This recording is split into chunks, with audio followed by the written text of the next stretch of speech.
yaku anakanjiru Nafasa maika kunde anamati Anakwalate sabisa anamamati Nafasa maika kunde anamati Anakwalate sabisa anamamati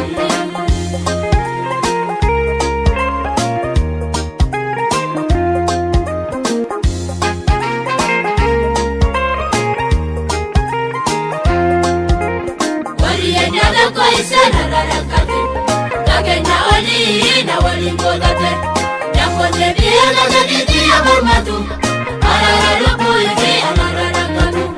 Nyakote biela jadidi ya murmatu Arararupu ifi anararakatu Awagadiyo timale bayantiru Namadofade na yaku anakanjiru Nafasa maika kunde anamati Anakwalate sabisa anamamati Nafasa maika kunde anamati Anakwalate sabisa anamamati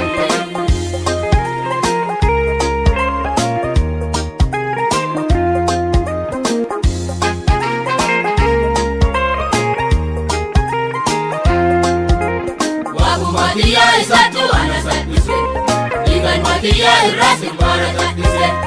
Akarakatu alera koti lakisa Lendina yamu adonade utakisa Akarakatu alera koti lakisa Lendina yamu adonade utakisa Awagadiyo timale bayantiru Namadofade na yaku anakanjiru Nafasa maika kunde anamati Anakwalate sabisa anamamati Nafasa maika kunde anamati Anakwalate sabisa anamamati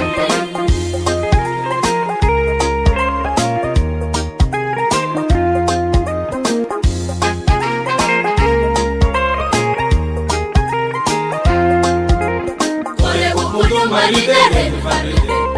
Alakatata ikabarata Achuma hata ikakofakata Numerati ikitanguata Achuma hata ikakofakata Numerati ikitanguata Awagadiyo timale bayantiru Namadofade na yaku anakanjiru Nafasa maika kunde anamati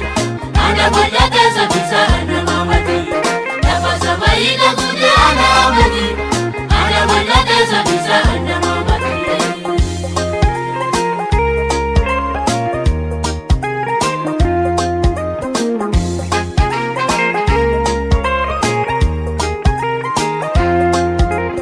Ichikwatu kajari ya mambatu